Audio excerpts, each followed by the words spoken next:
Audio Jungle.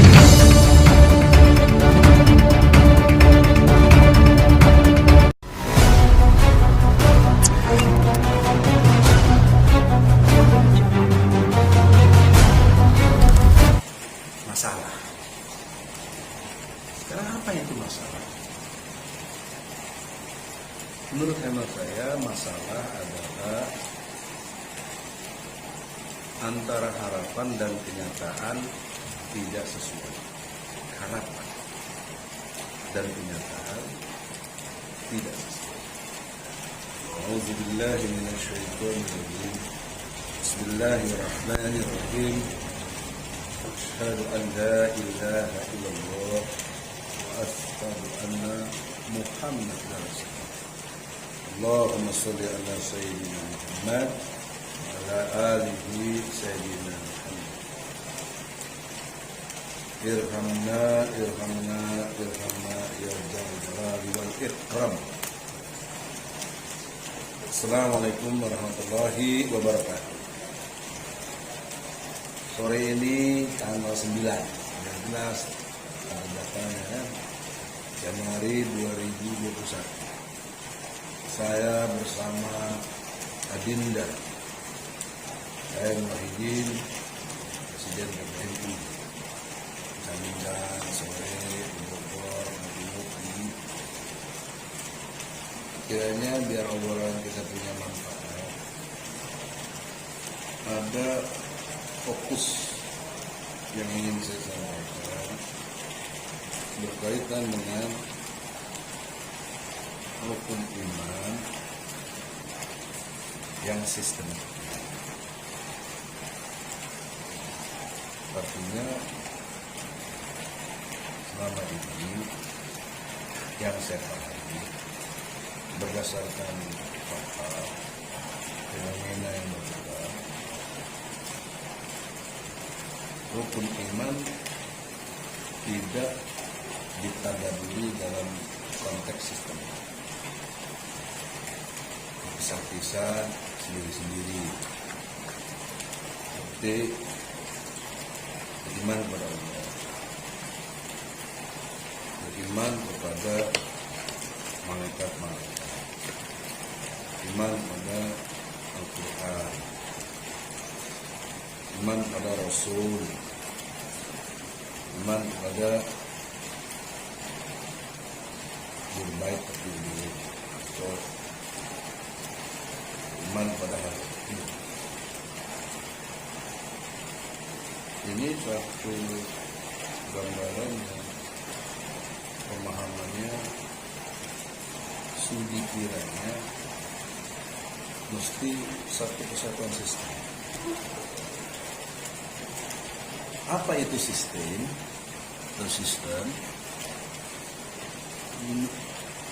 Kalau menurut kajian ilmu yang saya dalami dalam S3, pengelolaan sumber daya alam dan lingkungan, sistem itu ada batas, boundaries. Jadi nggak bisa nggak ada batas. Kemudian konten dari yang ingin dibahas menjadi satu sistem. Yang ketiganya keterkaitan konten satu dengan lain dalam keterkaitan konten. Yang keempatnya, sistem itu harus menyatu menuju satu tujuan untuk mencapai hasil bersama. Itu sistem. Jadi perolehnya ada 4 elemen yang berkaitan dengan istilah sistem. Nah, saya mengkaitkan dengan rukun iman yang sistemnya, maka studi kiranya perlu sistemiknya ini terlihat jelas. Misalnya 3 hal besar.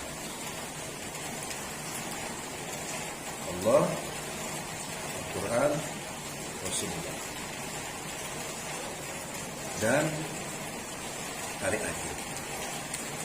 4 besar yang malaikat dan takdir buruk itu kan refleksi saja kalau menurut saya. Kalau kita yakin ada malaikat, kita yakin takdir baik, takdir buruk. Tapi mengkaitkan menjadi satu sistem 4 elemen ini dengan ditambah 2 dari malaikat dan takdir baik, takdir buruk. Sebagai satu contoh yang tidak jadi sistem, pengajian di Indonesia, khususnya di Jawa yang saudara kita, itu cenderung yasinan.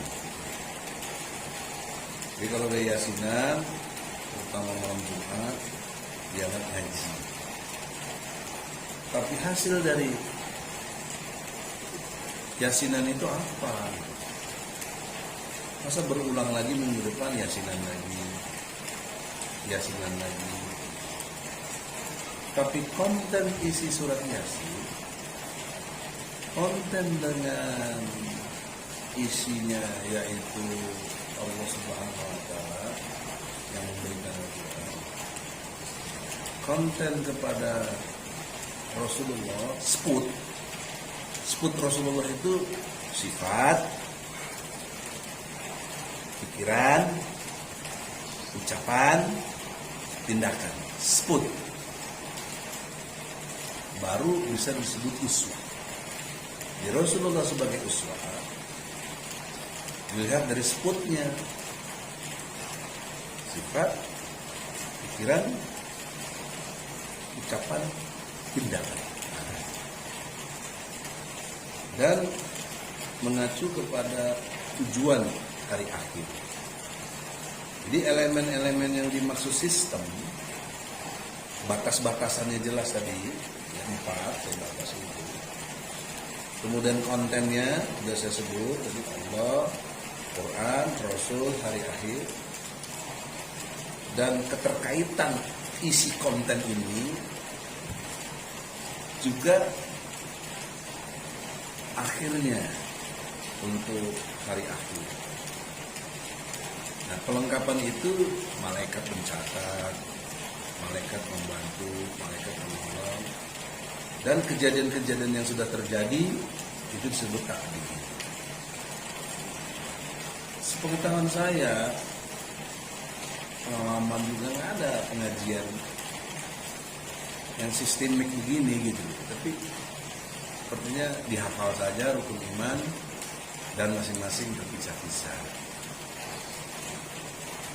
Nah, ini menurut hemat saya satu masalah dan serius, karena Quran tadi tidak satu sistem. Ada lagi kaitannya dengan wirid-wirid. Saya tidak menentang wirid dan yasinan, bagus sekali.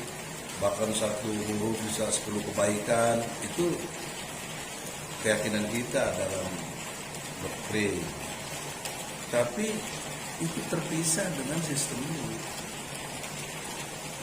Misalnya mewiridkan surat Al-Imran 26-27, Qulillahumma malikal mulki tu'til mulka man tasha wa tanzi'ul mulka mimman tasha wa tu'izzu man tasha wa tuzillu man tasha biyadikal khair innaka ala kulli syai'in qadir. Tulizu laila fil nahari wa tuqridu nahara fil lail wa tuqridu khayra minal mayyit wa tuqridu maita minal hayy wa tarzuqu man tasha bi ghairi hisab. Banyak orang yakin dengan wiridkan ini minimal habis sholat 3 kali atau tiap malam dan seterusnya, dengan banyak versi. Paling tidak ketika pilkada dan pilpres, banyak orang mewiridkan ayat ini, tapi tidak dikaitkan dengan sistem kepada sputnya Nabi Muhammad. Apa Nabi Muhammad mengamalkan yang begitu? Saya kira kaitannya dengan Jokowi, dia tidak baca sepuluh atau tidak baca Ali Imron tadi, tapi dia membangun sistem dengan konglomerat, dengan elemen-elemen lain, KPU-nya, Bawaslu-nya, dan lain-lain. Sehingga saya tidak menyalahkan mereka atau tidak mengkritik mereka, tapi mereka tidak menempatkan lirikan, tapi dia bekerja sistem. Nah, itu maksud saya. Kalau di luar negeri, kayak Donald Trump menang kemarin, atau Joe Biden menang tanggal 20 dilantik, udah pasti nggak baca surat Ali Imron mana baca, orang kafir itu jadi presiden gitu. Nah, ini penting kesadaran ini supaya kita tidak onani spiritual. Ngeri kalau onani spiritual terus, artinya enak sendiri ya, menikmatinya sendiri, tapi ya buat sendiri kalau nggak sistem, tidak mengkaitkan 4 elemen tadi yang sudah saya sebut sebagai sistem. Nah, ini masalah. Sekarang apa itu masalah? Menurut hemat saya, masalah adalah antara harapan dan kenyataan tidak sesuai. Harapan dan kenyataan tidak sesuai. Ya masalah, kenapa? Harapannya jadi presiden, kayak Prabowo, nggak jadi. Ya masalah kan? Bagi dirinya dan kelompoknya. Buat Donald Trump, masalah, kalah. Harapannya dengan kenyataannya beda. Nah, itu masalah. Konteks Indonesia, masalah seriusnya adalah Pancasila dan Undang-Undang Dasar 45 sebagai harapan bangsa, sebagai guidance, sebagai yang ingin kita capai, ya, dikaitkan dengan sistem yang dimaksud elemennya mesti presiden. Jadi tanpa peran presiden, Pancasila seonggok nilai-nilai yang tak bernilai dalam arti praktek ya. Juga presiden tanpa seonggok nilai Pancasila jadi liar gitu. Maka kalau bicara penegakan hukum di Indonesia ini sangat tidak sistemik, bahkan terpenggal-penggal. Sistem itu nggak jalan. Sebagai contoh, penegak hukum kan 4: polisi, jaksa, hakim, advokat, dengan masing-masing keterkaitannya. Tapi ketika penegakan, di mana polisi dan kejaksaan jelas langsung di bawah presiden, itu enggak sistemnya. Kalau membuat penegakan hukum ada kesalahan, presiden nggak bisa disalahin. Padahal dia nggak mungkin ambil kebijakan presiden tidak tahu. Nggak mungkin. Dalam teori sistem itu nggak mungkin. Kalau kita ngerti sistem. Jadi kalau kita ngerti ini, kejadian-kejadian kemarin yang sangat sadis, nggak bisa. Seolah-olah kan kita melihat seperti nggak ada keterkaitan dengan presiden. Tenang-tenang aja presiden, merasa nggak bersalah. itu fakta. Mengerikannya itu masalah. Itu masalah. Oleh karena itu,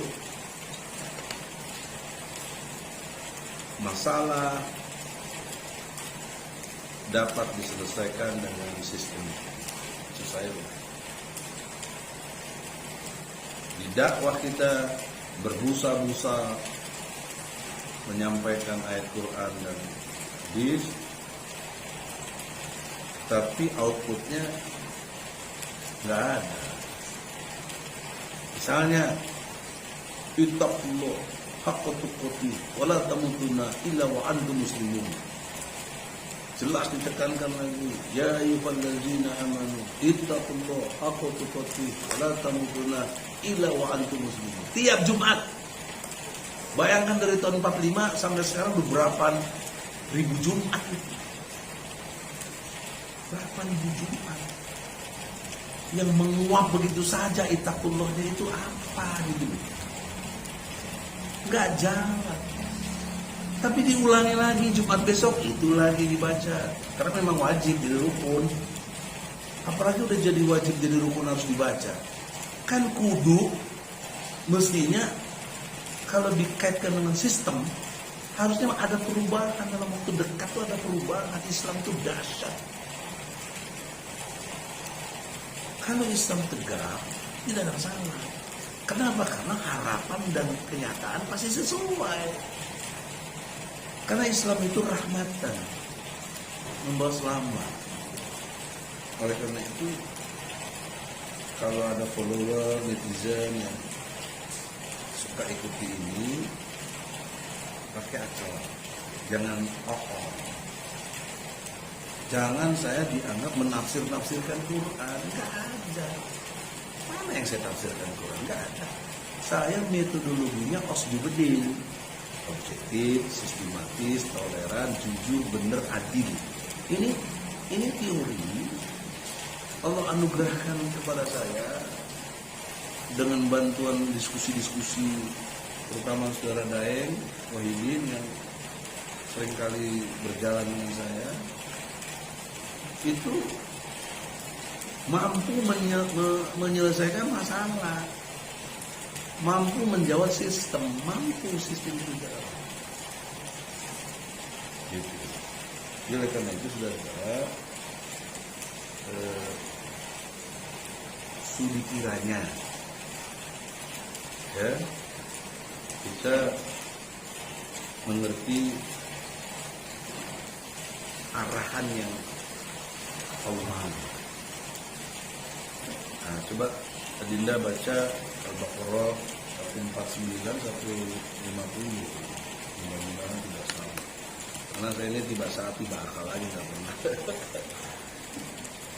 Mungkin salah gitu.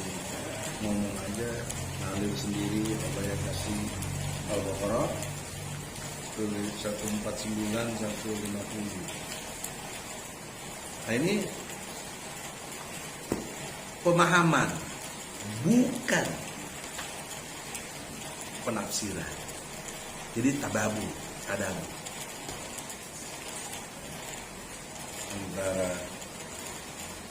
sistemik yang menjawab masalah-masalah tadi di Indonesia. Artinya saya harus sebagai intelektual harus mampu menjawab masalah gitu. Nah, saya sedang berupaya masalah ini selesai dengan sistem ini.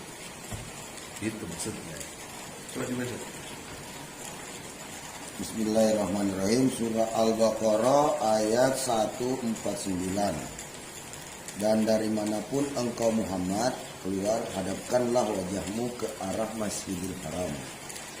Sesungguhnya itu benar-benar ketentuan dari Tuhanmu. Allah tidak lengah terhadap apa yang kamu kerjakan. Ini ada korelasinya juga dengan 148. Iya. Dan setiap umat mempunyai kiblat yang dia menghadap kepadanya, maka berlomba-lombalah kamu dalam kebaikan di mana saja kamu berada. Pasti Allah akan mengumpulkan kamu semuanya. Sesungguhnya Allah Maha Kuasa atas segala sesuatu.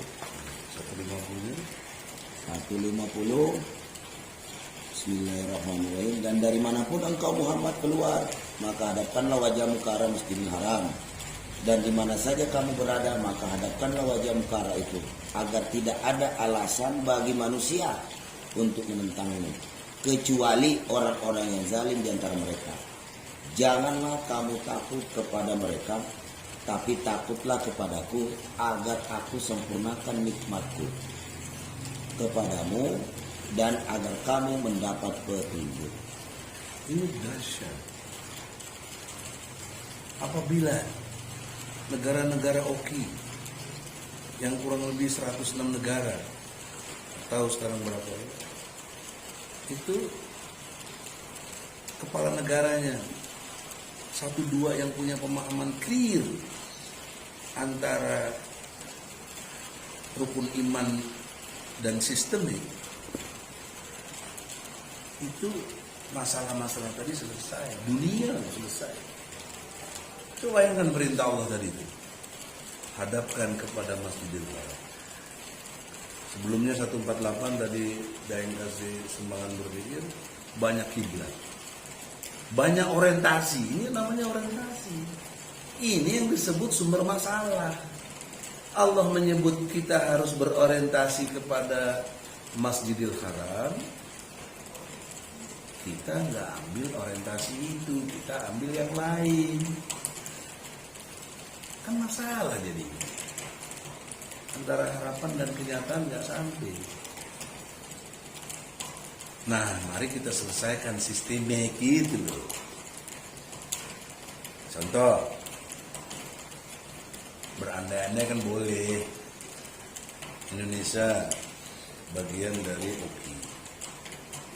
Apabila kepala negaranya, presidennya, iman takwanya kuat, cara berpikirnya tidak on, sistemik, dan imannya kuat kepada Allah, dan kemudian sistemik, saya ulang lagi,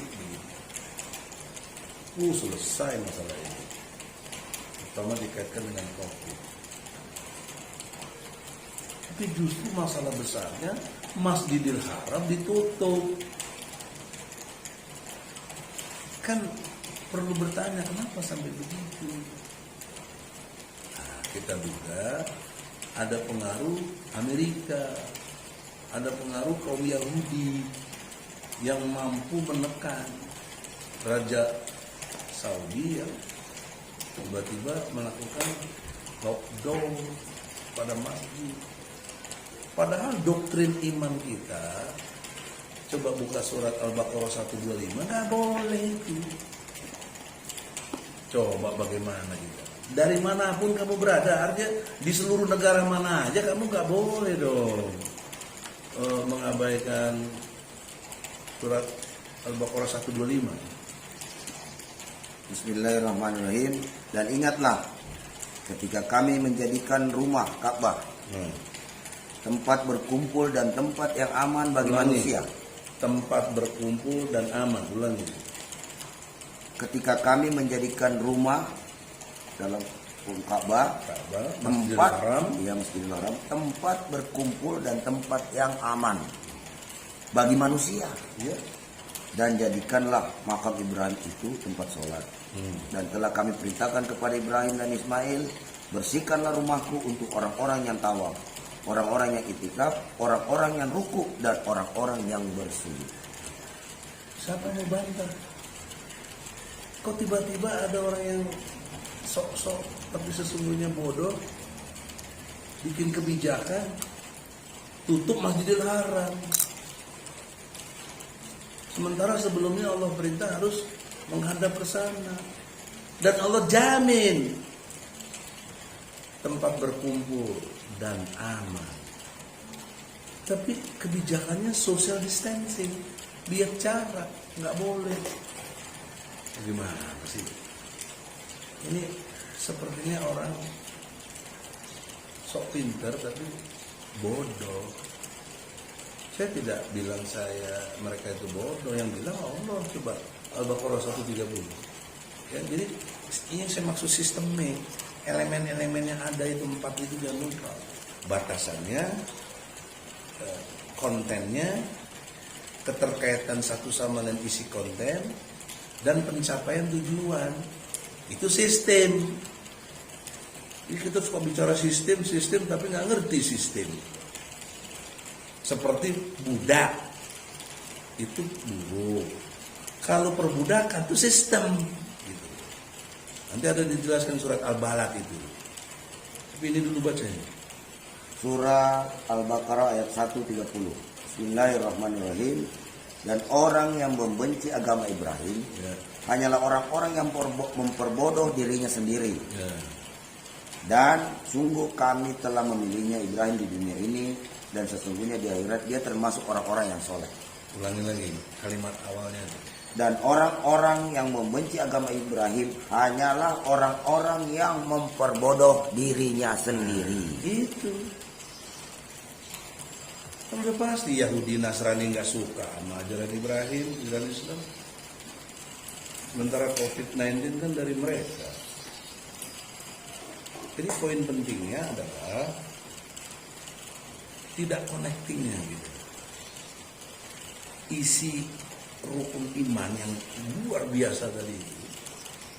Iman kepada Allah, iman kepada malaikat, iman kepada Al-Quran, iman kepada Rasulullah, iman kepada hari akhir, iman kepada takdir baik dan buruk.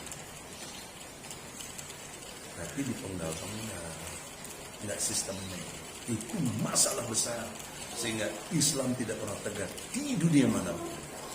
Termasuk tadi saya sudah tunjukkan di Arab Saudi. Sampai hari ini kurang lebih efektif 9 bulan kita sudah terkontaminasi, bahkan terjebak dalam strategi jahat mereka. Nah, lalu tokoh-tokoh mana?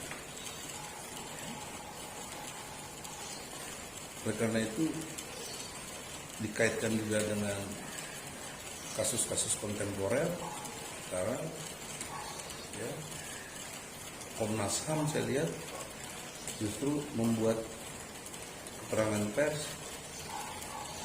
yang bertentangan dengan fakta hukum yang sebelumnya. Karena tidak akan menembak, karena bagaimana bisa begini? Daya pengaruh mana? Dikaitkan dengan Al-Baqarah tadi 149 150, kan mestinya di manapun dia harus mengacu kepada nilai-nilai kebenaran yang Allah sampaikan dalam persimpulannya Masjidil Haram. Mestinya tunduk ke situ, bukan tunduk kepada yang lain. Kalau dia bersumpah, inna sholati wa nusuki wa mahyaya wa mamati lillahi rabbil alamin. Itu sumpah kita. Tiap mau sholat doa iftitah kita baca itu. Sesungguhnya sholatku, ibadah dan hidupku, bahkan matiku hanya only untuk Allah Rabbul Alamin.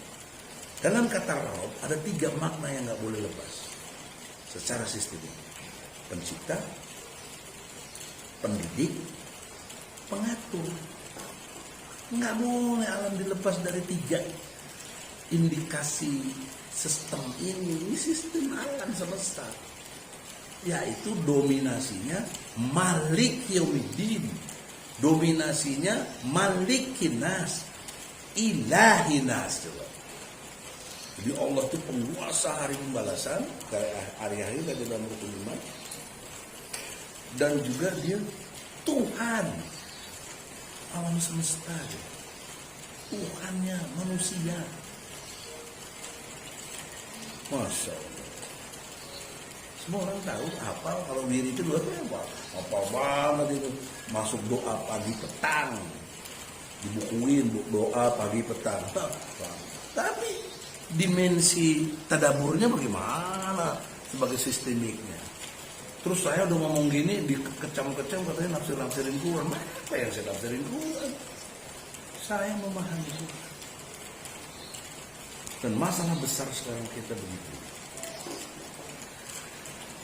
Lalu apa coba antisipasi kita kalau Komnas HAM yang nggak benar itu bisa? Jadi kita bertarung secara logika ini zamannya bukan otot-otot tapi logika, akal sehat, jangan on, betul-betul untuk penegakan hukum yang benar. Sehingga nggak ada masalah. Kalau begini jadi masalah. Apa harapannya dan kenyataannya nggak sesuai, ini masalah. Orang suruh mendefinisikan masalah aja banyak nggak bisa. Masalah itu apa? Apa ya masalah? Karena nggak mampu berpikir yang cerdas, tidak mampu membedakan yang beda dan menyamakan yang sama, tidak mampu. Artinya tidak berpikir. Jadi dengan segala hormat kepada seluruh kaum muslimin dan bangsa Indonesia yang non muslim, mari kita berbangsa dan bernegara ya elegan gitu. Kita sudah dibingkai namanya Bhinneka Tunggal Ika. Jadi nggak usah khawatir, jangan ada pikiran ini dianggap ekstrem, dianggap radikalisme, dianggap fundamentalis. Aduh, itu kotor. Pada tingkat tertentu ada Kristen militan, ada yang Buddha militan, ada yang Hindu militan, ada. Apa buktinya itu di Rohingya Buddha bunuh-bunuhin yang Muslim. Di India umat Islam dibunuh-bunuhin sama yang beragama Hindu. Kristen banyak lagi di negara itu kita dihantam. Tapi satu tunjukkan pada saya, ada nggak Muslim yang mayoritas bunuhin yang minoritas? Tidak pernah ada. Tidak. Itu bukti Islam itu rahmatan lil alamin. Karena Islam itu selamat. Rahmatan lil alamin, selamat. Arti Islam itu diambil dari kata salam. Selamat dan menyelamatkan. Itu poin Islam. Saya terkagum-kagum dengan Rasulullah. Luar biasa. Maka orang yang cerdas seperti Michael Hart, 100 tokoh dikumpulin, dianalisis, the best lah Muhammad, nomor 1 di dunia yang paling berpengaruh.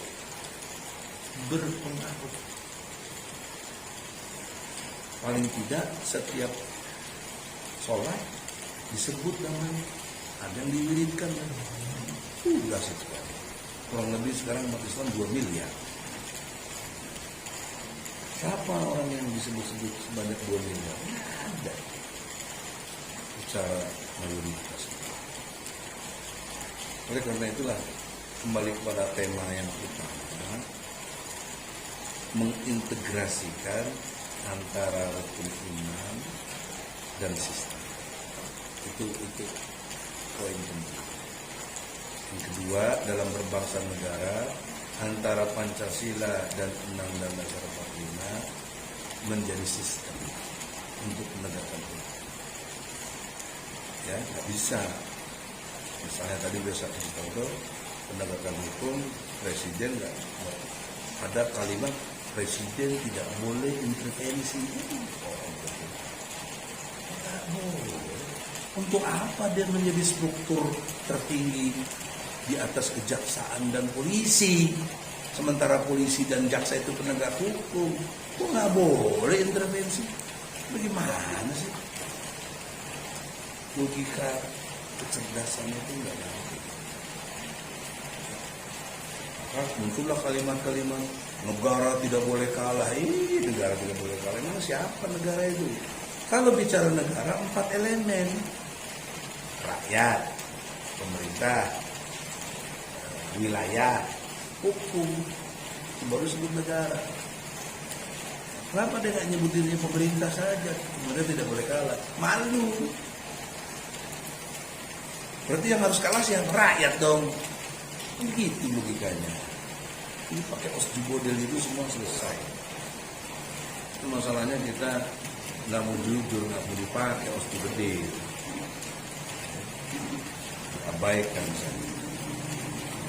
Nah, closingnya saya kira saudara kemampuan kita mendefinisikan sesuatu itu sangat membantu kita tingkat berikutnya mengambil langkah-langkah yang perlu kita ambil. Sekarang saya simpulkan, masalah kita adalah Islam sebagai satu harapan, tapi kenyataannya tidak tegak. Sudah 75 tahun, sudah 7 kali ganti presiden, tapi ajaran Islam terabaikan, bahkan diabaikan, bahkan diperangi, bahkan dipojokkan, dan tidak boleh menjadi satu sistem untuk bagaimana Islam itu tegak. Jadi jangan lagi ada tujuan-tujuan ini negara Islam, ya norak itu norak, nggak punya ini. Nggak perlu pakai tujuan-tujuan itu. Kenapa? Karena nggak logik. Dilihat dari 4 elemen. 1 filosofis, 2 historis, 3 sosiologis, 4 yuridis. Enggak logis tujuan negara Islam dari goblok. Oh. Secara filosofis, Indonesia dahulu belum dikenal, nggak ada Indonesia. Kan baru dikenal Indonesia setelah merdeka. Nilai-nilai yang berlaku secara filosofisnya adalah animisme. Saya ulangi, animisme. Bahkan terus politeisme. Banyak isme, banyak klinik-klinik. Masuk proses dakwah. Mulai Wali Songo aja lah kita itu. Dan sebelumnya kerajaan-kerajaan Islam juga. Ya. Kemudian sampai ke Masyumi, partai politik yang mampu menurut saya prestasi sejarah yang luar biasa. Mampu merebuskan piagam Jakarta. Itu sejarah, nggak bisa dibilang. Walaupun udah kata bilang apa piagam Jakarta sudah hilang, apa? Dalam konteks sistem tidak hilang. Karena dia masih dibutuhkan dalam konteks sistem tadi melalui dekret Presiden 5 Juli. Kembali kepada Undang-Undang Dasar 45 dengan dijiwai semangat piagam Jakarta. Apa isi piagam Jakarta? Ketuhanan dengan kewajiban menjalankan syariat Islam bagi pemeluk-pemeluk. Walaupun itu sudah dicoret, bergantinya sila pertama, ketuhanan yang Maha Esa. Itu merujuk kepada mukadimah alinea ketiga, berkat rahmat Allah. Jadi Tuhan yang Maha Esa yang dimaksud Allah. Dan Allah ditekankan lagi dalam pasal 29 ayat 1 UUD 45. Negara Republik Indonesia berdasar kepada ketuhanan yang Maha Esa. Ini tauhid. Jadi Indonesia negara tauhid. Siapa yang mau bantahnya? Pakai ilmu bantahnya, jangan pakai laporan polisi. Orang pemikiran udah laporan polisi. Bantah, mari kita diskusi. Bantah saya dari 4 elemen tadi. Ini masuk sistem. Secara sistemnya bisa dibantah Indonesia ini bukan negara tauhid. Dan semua orang tahu, everybody, bahwa Allah punya hukum, namanya hukum Islam. Jadi seyogyanya hukum Islam berlaku di Indonesia. Siapa yang memperlakukan? Presiden. Dari mana kok berani-berani saya bilang? Pasal 5 ayat 1 sebelum diamandemen menyatakan bahwa Presiden memegang kekuasaan tertinggi dalam bentuk undang-undang, dalam membentuk undang-undang dengan persetujuan Dewan Perwakilan Rakyat. Sekarang sudah diamandir, pasal 5 ayat 1 menjadi kewenangan Presiden saja dalam membentuk undang-undang. Disetujui oleh DPR. Hak DPR-nya dipindah ke pasal 20 dan 21 UUD 45. Bahwa DPR punya hak membuat undang-undang dengan persetujuan Presiden. Begitu sebaliknya tadi di pasal 5 ayat 1. Jadi clear. bahwa Presiden dan DPR yang berhak membuat hukum, yang berhak menegakkan hukum di Indonesia. Ini pintu masuknya. Maka Presiden dan DPR secara sistem tadi nggak bisa lepas dalam penegakan hukum.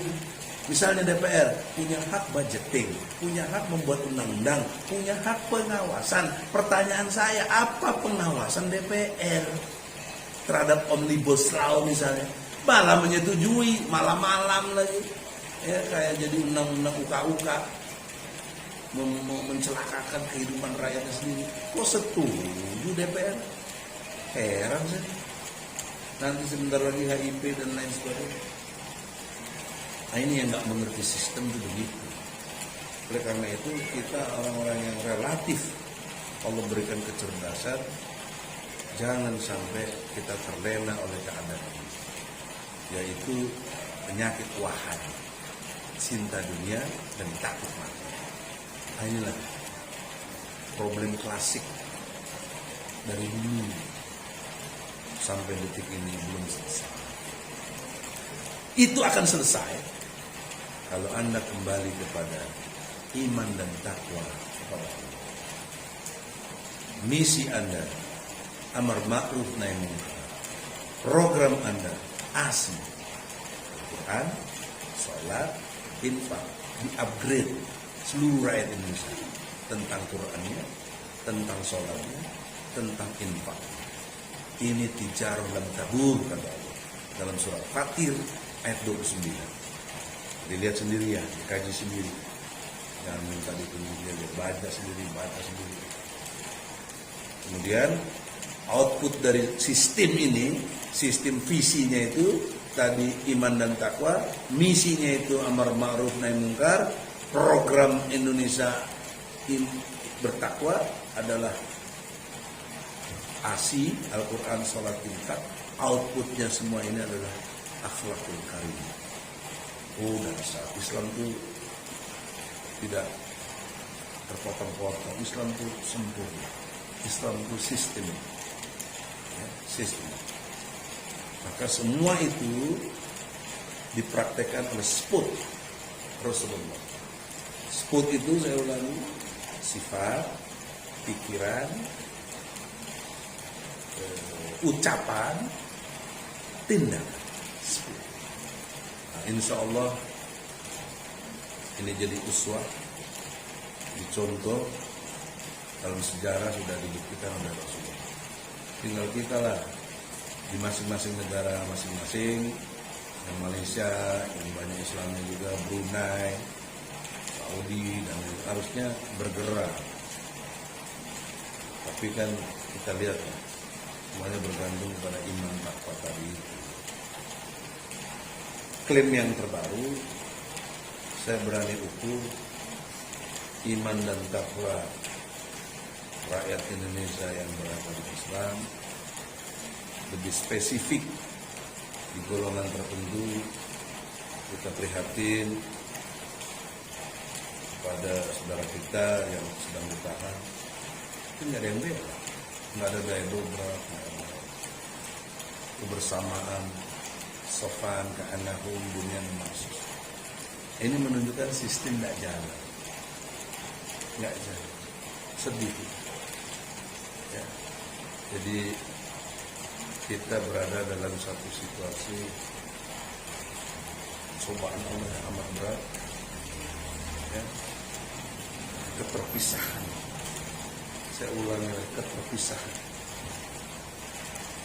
antara Allah yang kita imani dengan penegakan hukum yang SPUT dari Nabi, terkemas dalam satu sistem yang ada di kita ini, Pancasila dan Undang-Undang Dasar 45. Karena saya sudah kaji serius antara ajaran Islam dan Pancasila berkesesuaian. Kenapa? Karena isi Pancasila ya ajaran Islam, nggak ada yang lain. Coba siapa yang berani bisa terangkan ketuhanan Yang Maha Esa kalau bukan konsep Islam? Nggak ada agama lain bisa, nggak bisa. Cuma Islam yang tahu, monoteisme. Itu tambah bro. bermaksud menyinggung agama lain, tapi tahu diri. Dia tetap bisa hidup karena ajaran Islam. Apa toleransi Islam? Di mana toleransi Islam? Surat Al-Kafirun. Lakum dinukum waliyadin. Itu toleransi Islam. Agamamu agamamu, agamaku agamaku. Jika ansih hanya pakai Pancasila, ketuhanan yang Maha Esa, sesungguhnya agama selain Islam nggak bisa hidup dong. Kan bertentangan dengan sila pertama. Tapi Islam membantu. Islam sangat membantu. Dengan ajarannya tadi, surat Al-Kafirun. Boleh deh itu. Boleh. Lakum dinukum waliyadin. Bukan dasar Islam. Ini namanya toleran. Setelah objektif, sistematis, ini toleran. Baru bisa berlaku jujur benar. Saya kira demikian, semoga Allah redho dan semua tercerahkan, jangan goblok ya. Betul bangsa kita menjadi bangsa yang Allah redho dengan tegaknya agama. Assalamualaikum warahmatullahi wabarakatuh.